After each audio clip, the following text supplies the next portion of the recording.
Good afternoon, everyone.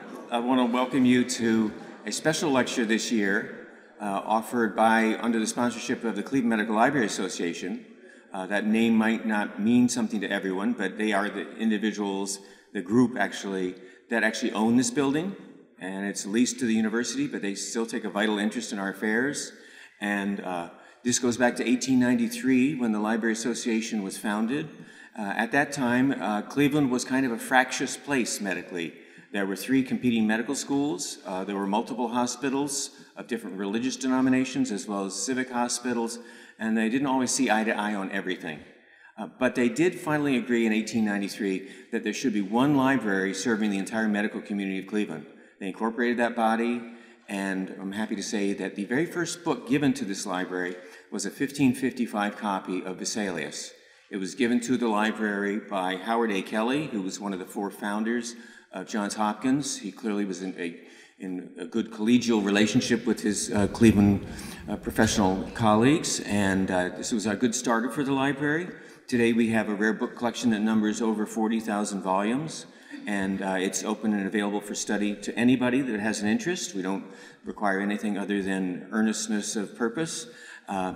This year we are hosting Sachiko Kusukawa from Cambridge University because she is a Vesalian scholar, and this is the 500th anniversary of the birth of Vesalius.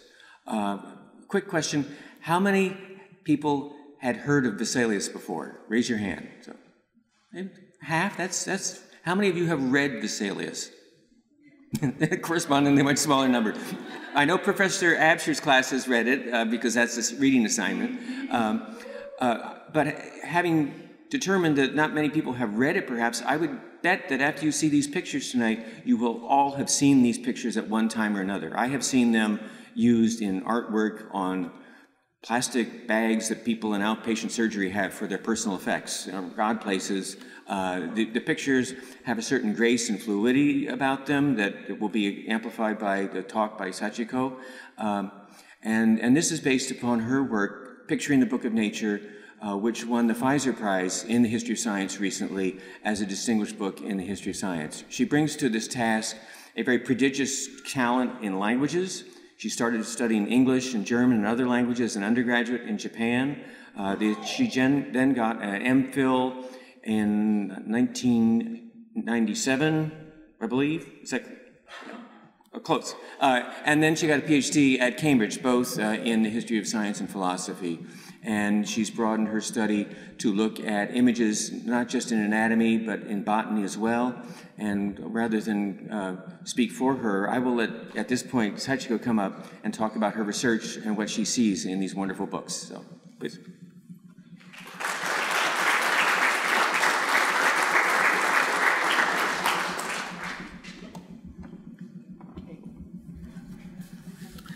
Thank you very much, Jim, for that very kind introduction. May I first thank the Cleveland Medical Library Association and indeed the Dritchik Museum of Medical History for inviting me to come here today. And in particular, I was delighted to have almost all of today looking at the rare books holding here upstairs, in fact. It's a really exquisite and unique collection, so I was really, it's a great privilege to have been able to have a look at them today, so thank you very much. And today I am a bookworm, I am a book nerd, and I will be talking about books and images in them today. And the books I'll be talking about have these 2 titles. Can you see the cursor here? Right, yes, you can. So these books were written in Latin in the period because Latin was the academic language of the period. And it says here, of Andres Vesalius of Brussels, professor at the School of Padua, a school of physicians, on the fabric of the human body. Okay. And the one beneath it, it says Epitome, which means a summary of his 7 books of the fabric of the human body. Now, Fabric of the Human Body, and for short, Fabrica, is the title by which his book is now known.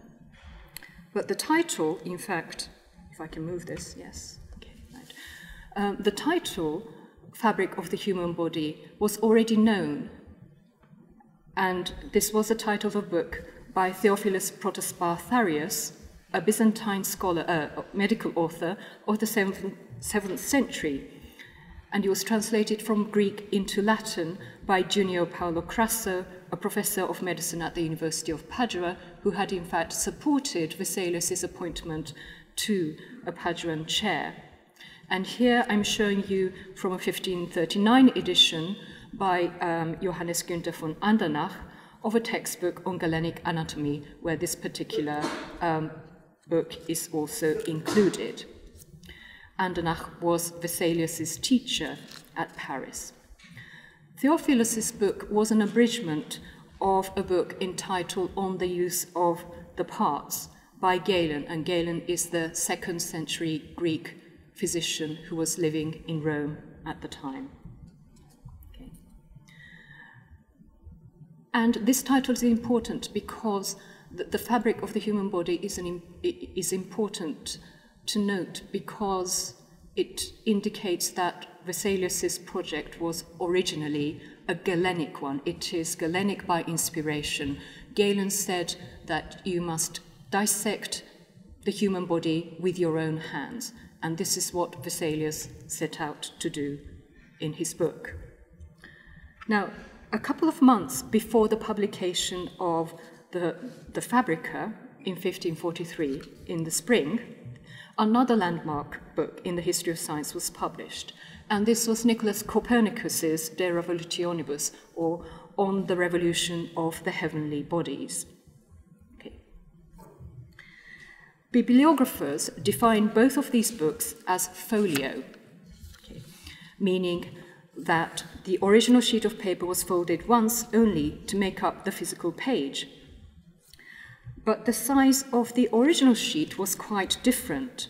Copernicus's book used the most common and smallest size of the paper at the time, which was called pot.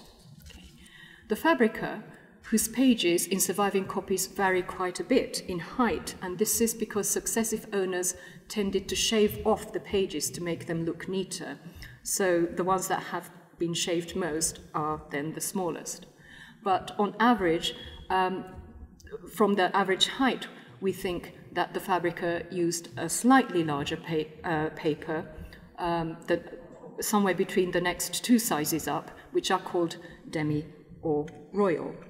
So Copernicus uses pot, the Fabrica is a large demi or a small royal. The Epitome used an even larger paper, as you can see here, from a sheet from the Epitome, which is in fact inserted in the Fabrica. The paper is known as imperial.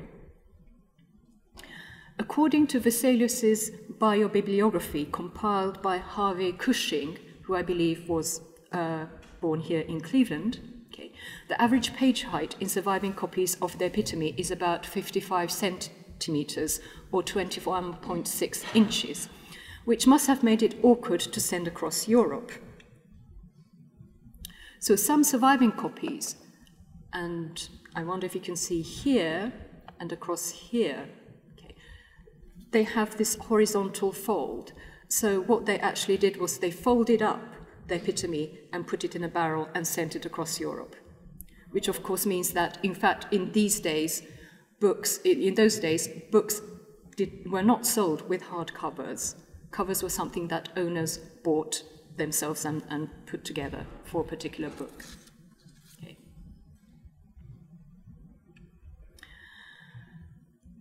Copernicus's book had fewer than 200 pages, and Vesalius's had more than 700 pages.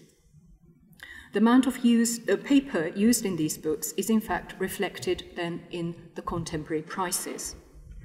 In 1545, Copernicus's book cost 1 florin, and around the same time, the Fabrica, together with the Epitome, was retailing at 5 times more, at about 5 florins. And if you think, okay, how much is 5 florins? At the time, 5 florins could get you circa 34 meals with meat in a Basel guest house. And that would have been about a month's salary for Vesalius from his university, not counting his private practice.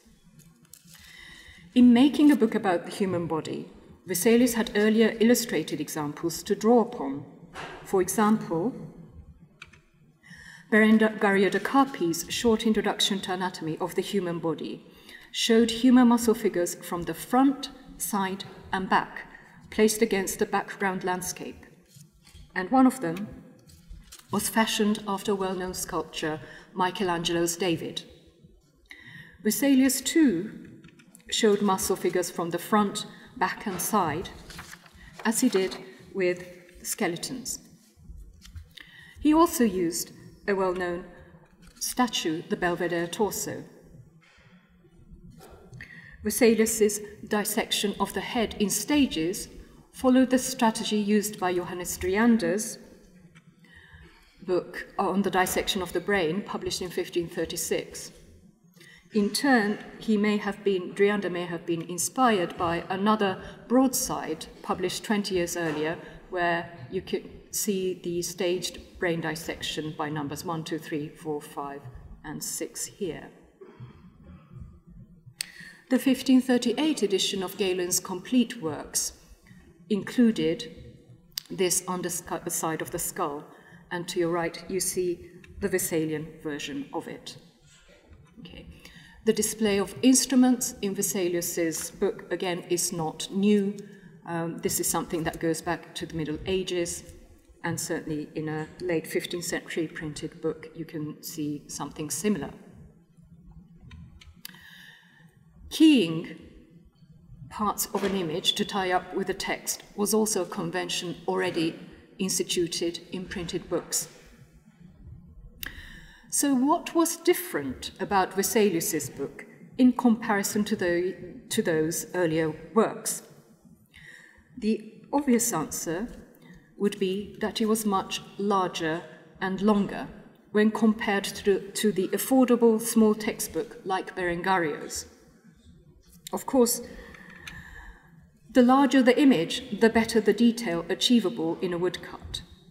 And here it is perhaps worth noting that in terms of cost and convenience, woodcut was a natural medium for Vesalius to work with. Woodcuts were a relief technique, cutting away the parts that should be white on the page and the parts left proud being inked and printed to make the lines. And here's an example, a 16th century example of a woodcut from Mattioli's commentary on Dioscorides. And because this is in relief, it is then fairly easy to fit it in with this, which is the movable type fonts that make up the printed book in this period.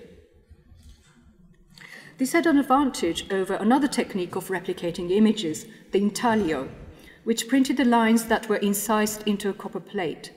Inking the incised lines and printing these plates required extra pressure and a special press. Intaglio images, though they could achieve fine details and gradation more easily than woodcut, usually had to be inserted separately in a book, or if inset with a text, the paper had to be put through the press twice. And here I wanted to show you two astronomical books with inset images, but this one is an etching, okay? And with etching, it's a copper plate because the pressure is so weighty. You can see then the edges of the plate also being transferred on the page, and in this particular case, the image is almost overlapping with the text. And this does not happen with a woodcut insert. A larger woodcut meant finer details, and Vesalius could indeed show at theta here, slightly buried here, theta, a very fine branch of a nerve at the back of the knee. But this is an enlarged digital image already on my screen, which is now enormous on this particular screen. I do suggest you have a look at the original book. I believe it's available for inspection upstairs tonight, really to appreciate the level of detail achieved with woodcut. And these details were indeed very important for Vesalius. In the famous title page of his book, Vesalius presented himself as the sole authority in charge of dissection in an idealized setting of a classical theatre, resembling the Pantheon. To the right of the scene, and I mean here, there is a figure holding a magnifying glass, present in both the first and second editions. Spectacles and magnifying glasses had been around since the beginning of the 14th century in Europe, and Pope Leo X is known to have used such a magnifying glass. Vesalius's figure holding up a magnifying glass to his eye was most likely meant to emphasize the message that Vesalius's audience should use their own eyes and look hard. But it also suggests the unparalleled anatomical details that Vesalius had discovered and had represented in his book. His teacher at Paris, Günther von Andernach, certainly praised him for the manual dexterity with which he could dissect out the delicate blood vessels. It also raises an interesting question about whether Vesalius himself had used a magnifying glass. Sumptuous and impressive though they may be, what really set Vesalius's book apart from the rest was the extent of authorial control that Vesalius was able to exercise over the images and designs of the book. The design of the book was such that almost every illustration in the book was relevant to Vesalius's argument. For example, the small marginal figures of saw edges, fingernail-shaped undulation, tongue and groove box, and florets sewn on seams of cloth were precisely the kind of artifacts Vesalius brought up in explaining the sutures in the skull. The interlocking of the knee joint, the ginglymus, was likened to an iron door hinge. Even the decorated initials made a point. The initial O illustrated Vesalius's method of articulating bones by first boiling of the flesh in a very large pot, which he claimed to be a better method than the traditional one, represented in C, of placing a body covered in lime in a box with holes and then putting the box into a stream to let the running water wash away the fleshy parts. And the letter P shows Vesalius's way of assembling the skeleton from the feet up. Two of the initials showed an instrument to rectify dislocated joints and did double duty as an illustration to the text describing this instrument, and this is an instrument that Galen called the glossocomion. This suggests a sense of economy, which is also present in the larger figures. This muscle figure from the side was posed in such a way to show the inside and outside muscles of the arm and the leg in one go. Vesalius typically keyed only one half of the body, here, for example, on the body's left side, but additional keys were placed on the inside of the other leg to indicate parts that were not visible on the left leg. An image of an extra skull, right here, or an extra leg, here, were added in order to avoid creating a brand new full figure when only part of the anatomy was required for further elaboration. Vesalius also made clear that not every structure needed an image, as he wrote. Since the cartilage of the ear, when completely free of the skin that covers it, expresses the shape of the ear itself with its lobe removed, it would be beside the point here to draw an ear, which is known to everybody. While economy of information and depiction was important, Vesalius also repeated some images. Repetition of images in early printed books was quite common in order to save cost or to bulk out a book decoratively. Generic images could stand in for individual things, as in the case here with pictures of cities in Hartmann Schädel's Book of the History of the World.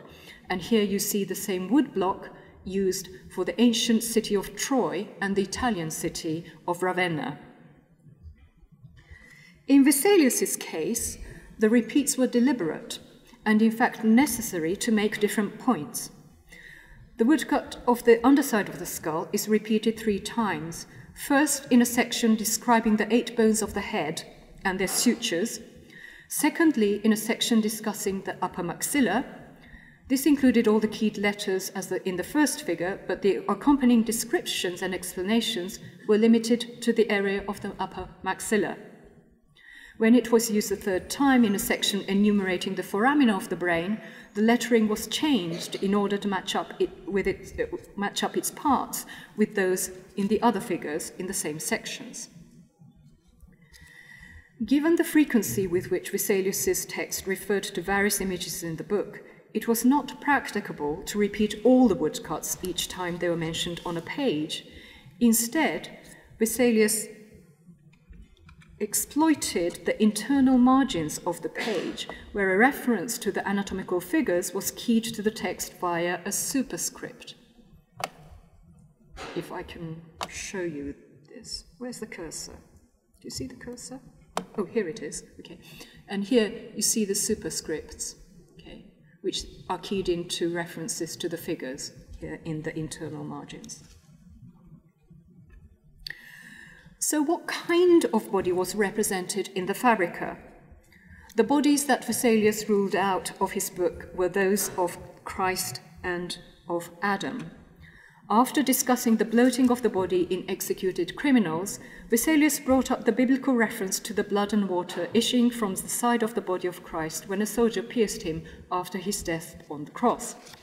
Vesalius then wrote, "Let us not mingle the supremely truthful Gospel of St. John with these ratiocination of ours about the heat of the sun in hanged persons and the act of executioners." He also ruled out Adam's body, as he wrote, "It is commonly believed that men lack a rib on one side and that men have 1 rib fewer than women. This is plainly absurd, even if Moses did say in the 2nd chapter of Genesis that Eve was created by God out of Adam's rib. Granted that perhaps Adam's bones, had someone articulated them into a skeleton, might have lacked a rib on one side, it does not necessarily follow that all men are lacking a rib as well." These are the only references Vesalius made to the bodies of Christ and of Adam. His book, Vesalius claimed, was based on his first-hand dissection of human bodies, just as Galen had urged, and Vesalius describes some of those bodies, often in the context of something rare or unusual about them. So, a young man as well as a woman executed by hanging at Padua had only one functioning eye. A man who died of phrenitis had water in the ventricle of his brain. A girl not yet 14 years old who died of strangulation of the uterus, and a 21-year-old woman suspected of being poisoned to death had a yellow and strange-smelling tubercle in one of their ovaries. References to nameless bodies with their age, sex, manner of death, and individual peculiarities served as evidence that Vesalius had indeed dissected those bodies. In this period, it was particularly difficult to obtain female cadavers for dissection, and Vesalius offers a particularly vivid description of them, namely, a beautiful prostitute in the prime of her life who was hanged at Paris, another prostitute who hanged herself at Padua, a mistress of the monk of St. Anthony of Padua who died of strangulation of the womb, whose skin was removed quickly by the students who stole her body from the cemetery in order to avoid detection, a very old little woman who died of starvation, a woman who was killed by a cudgel by her husband, and a woman hanged after falsely claiming pregnancy, the last of whose body was represented in this statuesque figure. For all these individual bodies that he had discussed, Vesalius also stressed the importance of a different kind of body to be taught in a public dissection. After discussing some unusual configuration of veins, Vesalius wrote, I would think that such arrangement of veins that occur only quite rarely should be considered by the student of anatomy in just the same way as when sometimes a sixth finger in the hand or some other monstrosity comes to our attention.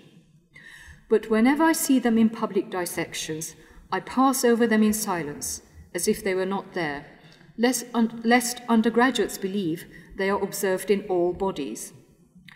I've decided that this must be my standard of procedure, not only in dissections, but also in lecturing on the complete human body, especially as I have often learned by experience that students are unfailingly interested in those monstrosities.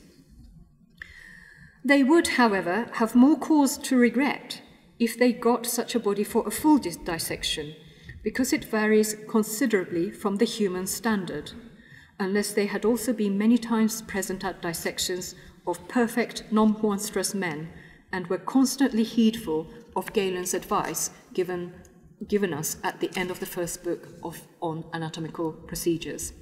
Galen's advice in that book was that one should dissect as many human bodies as possible. Here I'd like to draw your attention to the idea of the human standard, the Latin word for which was canon. Canon was the name of the sculpture made by Polykleitos, the most famous sculptor of antiquity who lived around the 5th century BC. It was said that Polykleitos had created a human statue that was so perfectly crafted that later artists measured their own skills against it. Galen referred to this canonical canon to indicate the human body whose parts were perfectly well proportioned in relation to each other, ultimately embodying perfection of every type of balance. Such a body, Galen also stated, was scarcely exemplified in an individual. Vesalius too used the idea of canon, the human standard that was perfect and non-monstrous. For Vesalius, however, the canonical human body was not the same as a Galenic body. For Vesalius had discovered that Galen had not dissected the human body. He began to highlight the discrepancy between their descriptions by adding, for example, an animal muscle onto a human figure. And here the muscle in question is this one, gamma. At gamma, Vesalius wrote, "Though it would have been fitting to make this area of the chest and neck look like the one that the next table shows, that's to say, like human muscles, I thought it pertinent here to show this Galenic muscle from the dog." This was the muscle described by Galen as the third muscle moving the human thorax, but which didn't exist in humans. Vesalius explained the inclusion of this structure as follows. Only apes and dogs have the third muscle. But we shall use this number also, lest someone without dissection and too much faith in a reading of Galen might quibble without justification that I have passed by certain muscles. Showing a picture of a dissected human body with its discrepancy with Galen's description exposed Vesalius to the charge that he had either not looked at the body carefully enough or that he did not know his Galen well enough.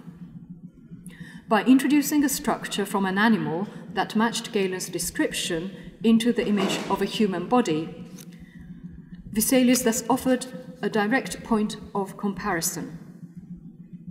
Images were useful in making this point. In another example, Vesalius showed an imaginary heart to your left, according to Galen, with a vena cava arising from the right side of the heart and splitting immediately into two. And he urged his readers to compare it with his own figure to your right. Vesalius defended this description, his own description, as follows. These facts, which are completely at odds with Galen's opinions and are surprising truths learned from the Book of Man that tells no lies, must not be passed over. The human body was likened to a book that told no lies. This was what adjudicated the discrepancy between Vesalius and Galen. Vesalius also extrapolated this justification to nature herself, which became even more pronounced in a tract, the China Route Epistle, he published 3 years later, when he defended his criticism of Galen. He wrote, for example, "So when I regularly demonstrate that we see these things and do so in a great meeting of the most learned men with cadavers present, and meticulously compare them to Galen's descriptions, I should certainly have deserved that nature deprive me of my eyes if I had not protested rather to Galen than to her, who is not to be accused of negligence, and I should have showed myself falsely accusing the exquisite designs of nature and unworthy of my hands and eyes. It is humans who get things wrong. Nature does not lie." For Vesalius, the best way to make his point about the non-lying book of the body was in his book with two-dimensional sheets of paper. In the second book of the Fabrica, the figures from the front, shown here in the top row, are arranged in increasing degrees of dissectedness. These were followed by progressively dissected figures from the back, shown here. Okay. And Vesalius, in fact, said that the order could have been different. He suggests that the first figure from the back, table 9, this could be placed third or fourth in the front series of the front figures, and table 10 could be placed as fifth to make a series this way. Yet the actual ordering that Vesalius used was quite deliberate. The figures from the front formed one continuous series and the figures from the back another, as the background landscape formed two continuous sequences. This has been noticed by many scholars. It is not clear to me how often contemporary readers notice this, given that the figures were placed 2 to 4 pages apart. But it is certainly an artistic conceit that confirms the idea that these images were meant to be sequential layers of the body. A more obvious feature that must have been noticeable by contemporary readers was the repetition of poses, such as the figures with one hand held up, or this pose with outstretched arms and weight placed on one foot, as if stepping out, with a slight twist in the torso, a gesture historians of the art in the room would identify as the contrapposto pose. The repetition must have been deliberate to unite visually the different layers of the body. And here the pose is repeated in the figure of veins. This is in fact marked contrast to the table of veins Vesalius had published 5 years earlier in 1538 as part of a series now called the 6 Anatomical Tables. In 1538, Vesalius had shown the veins here, okay, branching out of the vena cava and the liver, okay, in a shape of like branches of a tree, roughly in the shape of the human body. Though the veins, if you look here, the lower limbs, they don't quite look like feet there. Okay. If you compare then the figure here in the Fabrica, the veins have emphatically come to form a three-dimensional figure. There are enough veins distributed across the body so that the pose with arms stretched and the weight resting on one foot is clearly discernible without the aid of an outline.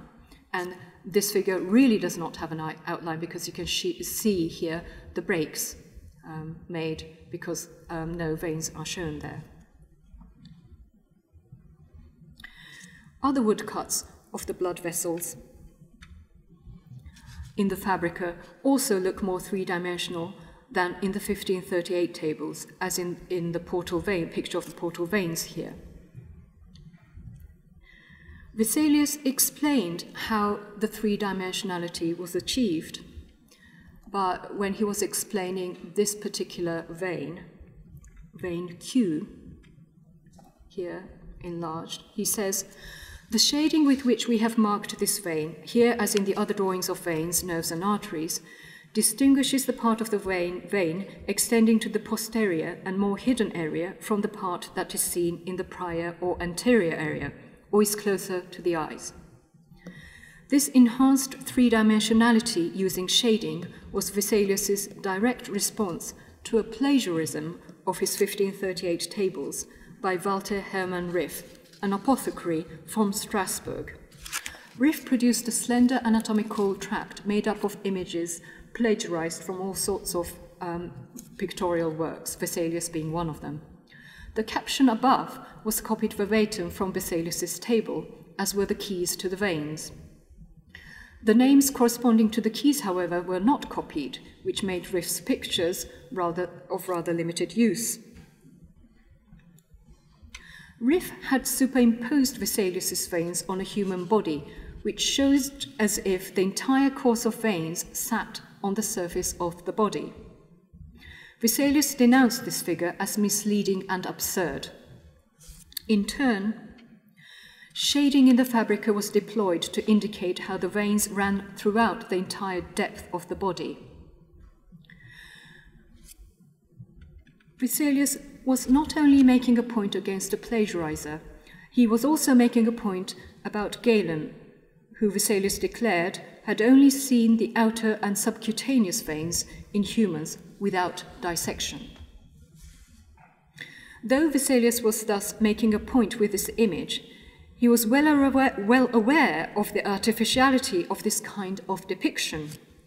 Traditionally, interest in the distribution of blood vessels was motivated by the practice of venesection or bloodletting.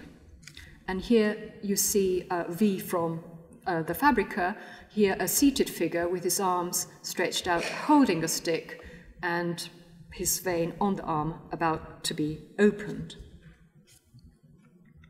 Charles Etienne's De Dissectione, written for surgeons, showed a woodcut of both veins and arteries linked to the major organs.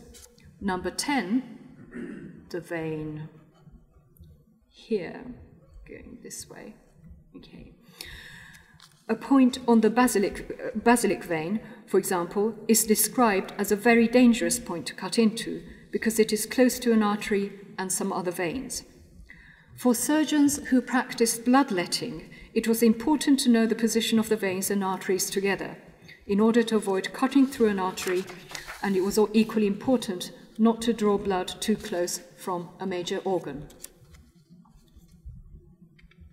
So Vesalius, at the end of the chapter on the blood vessels, inserted an oversized figure from the Epitome entitled "A complete and separate drawing of all the veins and arteries, prepared chiefly to show which veins run with arteries." This showed the veins and arteries running through the body together. On the next sheet, also inserted, were further sections of veins and arteries with some organs, and these were to be cut out and glued onto the first figure. These were printed from the wood blocks for the Epitome, but were rearranged on the page.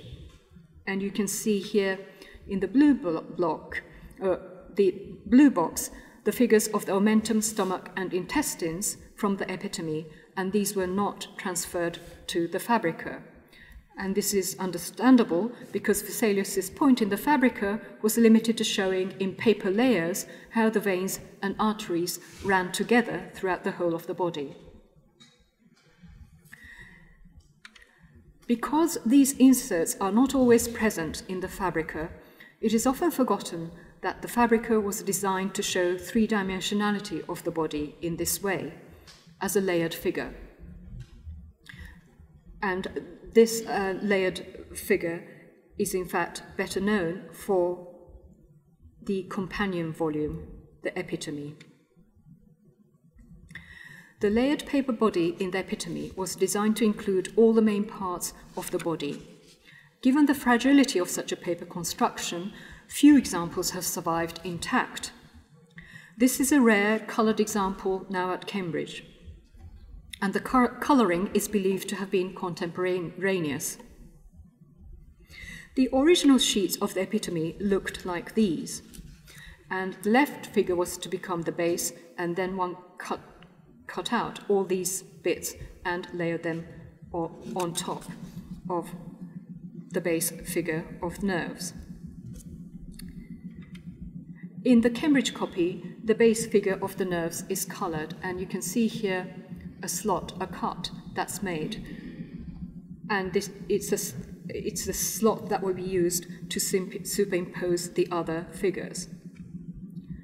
And so what one did was to cut this figure out, and in the Cambridge copy, then this was actually backed up with recycled manuscript, 14th century French manuscript, in fact, to make sure that this figure would be strong enough. Okay.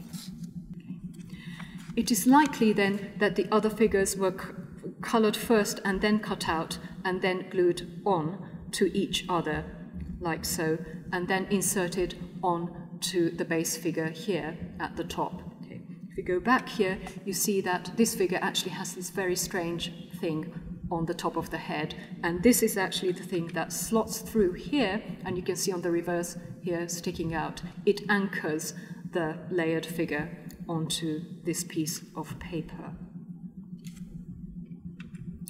I hope these close-up figures illustrate the delicacy with which the figures had to be cut. This requires dexterity and command of a knife or a pair of scissors. In the Epitome, Vesalius invited his readers to make an entire body out of fine structures that had to be carefully cut out by hand.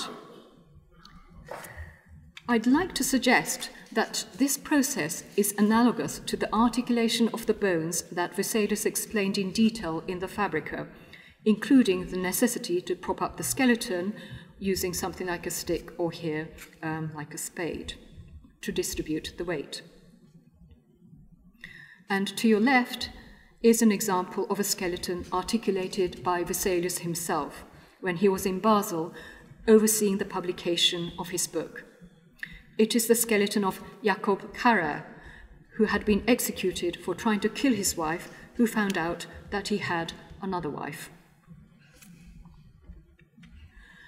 The use of one's own hand runs like a red thread through the Fabrica.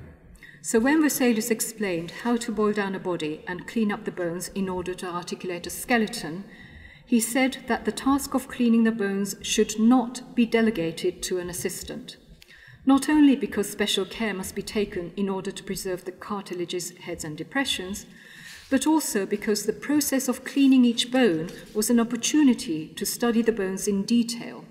And here I think this particular figure is indeed handling the bone to study it closely. He also described a game he used to play in a cemetery to identify bones with his hands while being blindfolded. He said, "We sometimes dared to wager with our friends that even blindfolded, no bone could be handed us from so many heaps for the space of half an hour, but we could distinguish them by touch." So Vesalius here is promoting a sort of manual understanding of the bones. Making a paper body in the Epitome can also be understood as a way to know the body by using one's own hands. So these two books not only teach about the three-dimensional body, it also urges the readers to use their own hands to reassemble a body in order to understand fully the fabric of the human body. Vesalius not only tried to represent the three-dimensional body in the Fabrica and the Epitome, he also urged his readers to know the body using their own hands. I hope you will agree with me that the design, layout, and function of the illustrations in these books were remarkable and indeed ingenious. there is nothing remotely comparable achieved with the medium of woodblock for the rest of the history of medicine. Vesalius had set out to publish a large and beautiful book in order to impress his audience. It's important to remember that the figures in Vesalius's book had an appeal beyond the medical profession.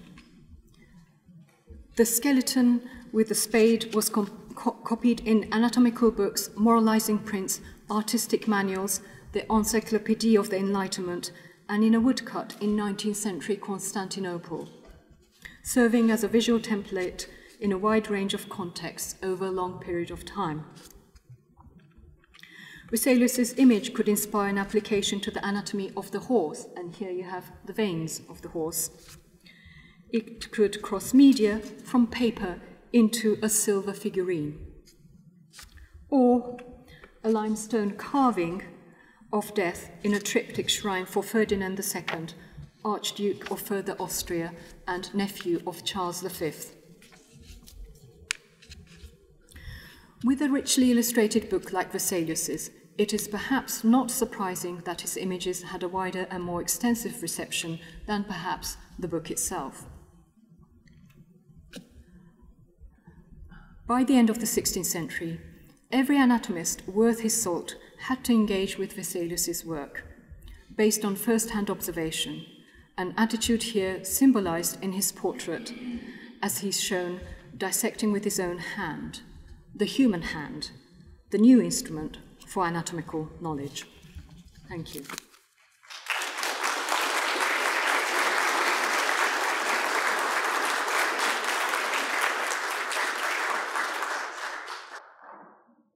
Professor Kusukawa will entertain questions, but we ask you that you come up to the microphone to pose that question. I know we've got a number of anatomists in the audience, so they might have some specific questions to pose. Fascinating presentation. I went to medical school at the Vesalianum in Basel a long time ago, so this speaks to me. Given that Vesalius lived 1300 years after Galen, so where were these Galen manuscripts housed and preserved? Were they all in Padova? How did Vesalius have access to these Galen manuscripts? So Vesalius, I believe, read Galen through the printed works of Galen. The Opera Omnia was published in 1538. And those, of course, included some of the newly rediscovered works of Galen, in particular the Anatomical Administrations, which was very significant because that was the work that really showed that Galen was advocating first-hand dissection. I'm not aware that Vesalius was studying manuscripts extensively, though it would not surprise me because he also had a hand in editing further Galen's texts for publication in the 40s.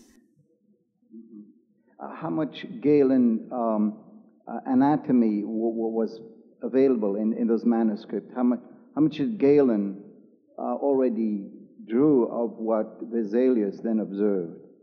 Is there, maybe this question is stupid.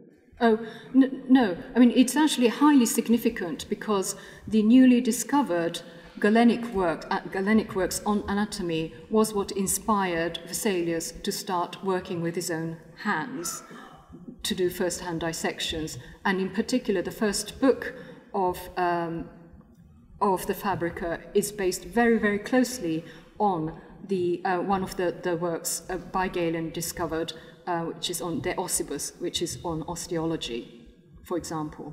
Yeah. Thank you very much. Hi, thank you for a really interesting presentation.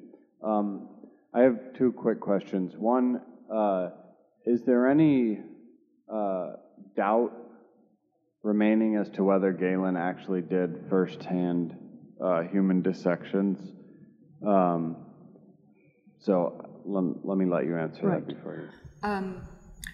There may be classicists in the room who might be able to offer a definitive answer to this. My understanding was that it's pretty clear that Galen did not have opportunity to do systematic dissection, though he was, of course, surgeon to the gladiators.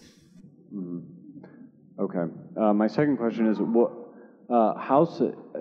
apart from the images, so subtracting the images from either text, how significant of an advance of medical knowledge was the text itself? I mean, was it like a quantum leap in medical understanding, or I mean, I just don't know.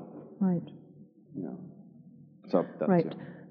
So the Fabrica is of course known for the corrections that Vesalius made to Galenic anatomy, and somewhere here actually he himself counts that he made about 200 corrections to Galen, some of which in fact were also wrong, but that's beside the point. I mean, Galen actually did, Vesalius did revise the Galenic anatomical structure. What he did not do was then to revise or replace the other systematic features of Galenic medicine, that's to say, the physiology, the working of the bodies and the functions and so on, that the whole system of how the body works, he did not change much. In terms of the, if you like, the normal human structure, he made these modifications, but in terms of functions and the major physiological systems, that would take another 2 or 3 generations of cumulative dissectional work, including, of course, Harvey with the discovery of the circulation of the blood. Yeah.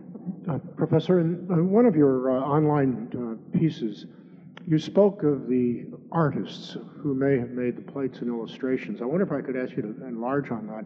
It seems to me I remember the name Kalkar as being one of them. And secondly, was Andreas Vesalius a resurrectionist? Where did he get the bodies? I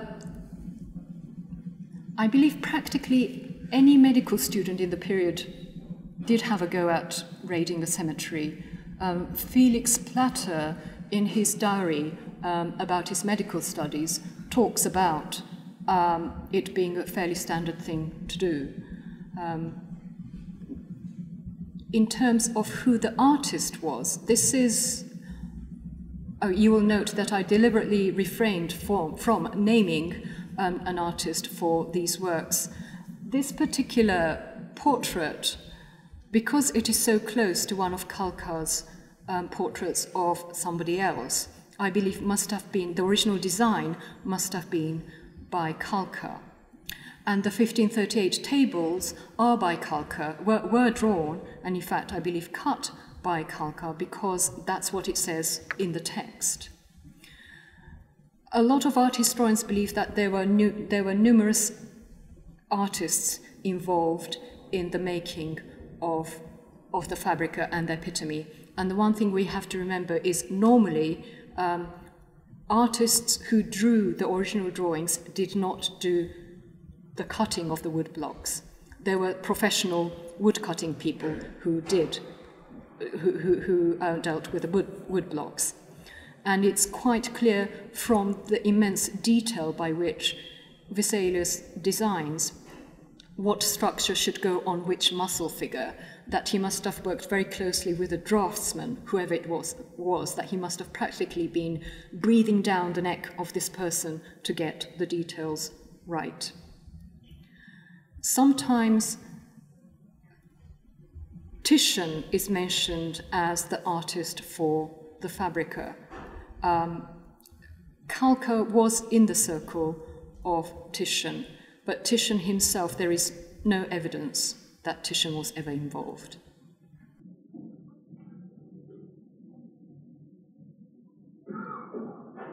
Was Vesalius aware of the anatomical drawings of Da Vinci, and if so, did they have any influence on his approach? The quick answer to that would be no and no.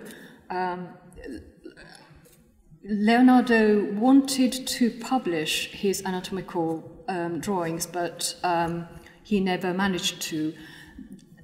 And because those manuscripts were pretty much in private hands in the period, they really weren't in circulation, except for the fact that a contemporary, Girolamo Cardano, references it, and he saw the anatomical drawings as well as the drawing of the flying machine.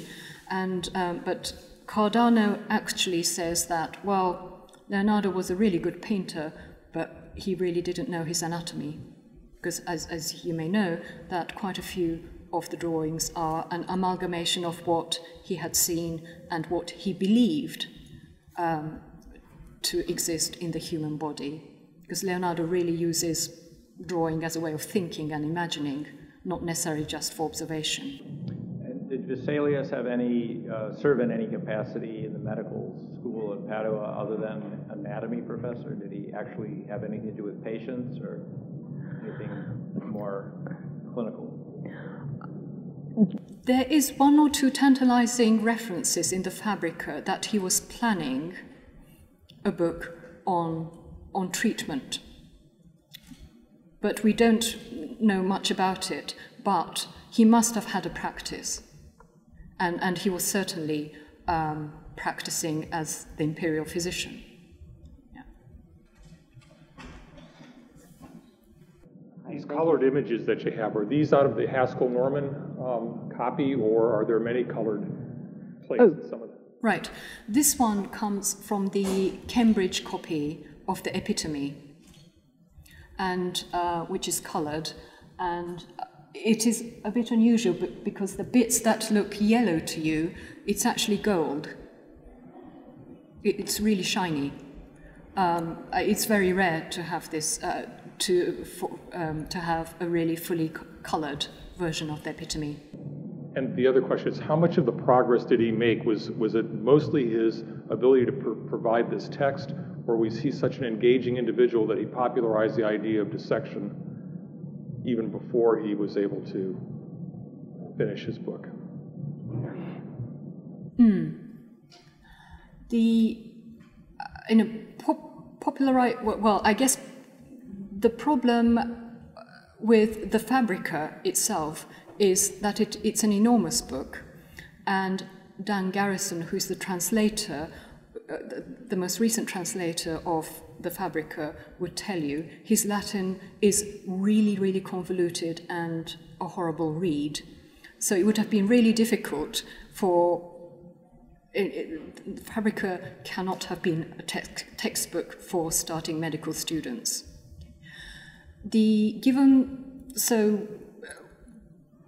I guess if you look at the 6 anatomical tables, which are the first publications he makes in dissections relating to human anatomy,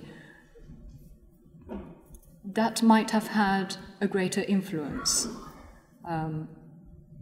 But whether then that meant that everybody went away and started dissections, I'll need more evidence for that. Yeah, thank you for your presentation. I had 2 questions. One is, before Vesalius was under had the title of the imperial physician or the physician of the gladiators, he must have dissected tens of or hundreds of bodies before then to get the astute knowledge that he had and build the reputation that he had. Was he or his students ever persecuted or criticized by church or state or other fellow physicians for his method by hand? Right. Thank you for that question. First of all, I just wanted to correct that the surgeon to the gladiators was Galen, not Vesalius. And the other question about the church, this is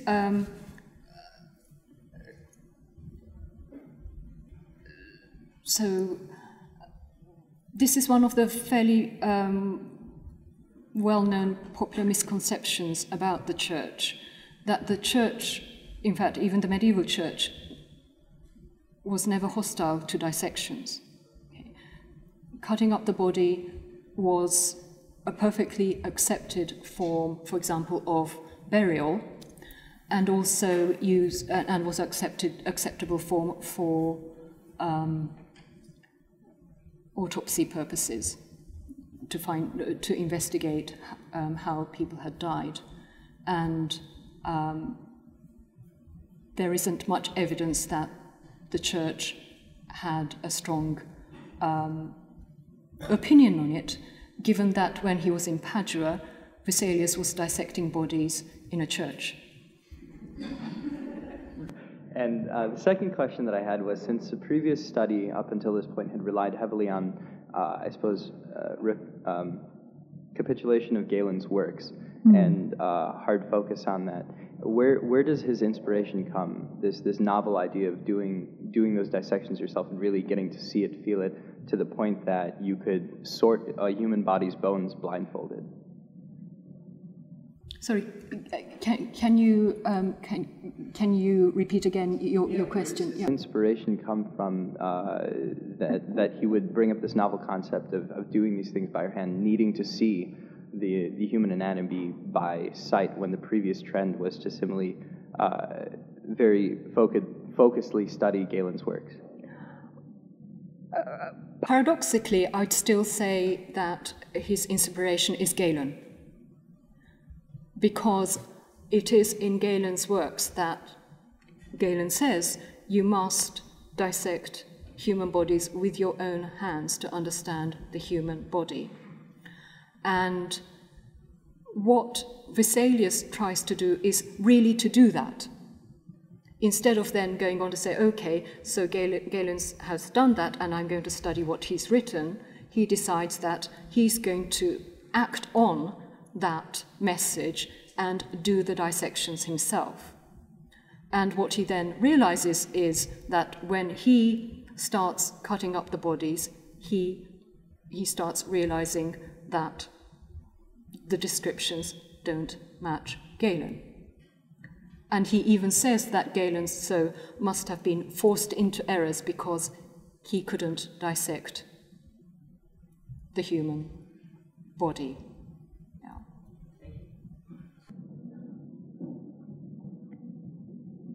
At this juncture, I'd like to thank Professor Kusukawa and adjourn upstairs for reception where these conversations can be continued. So thank you very much.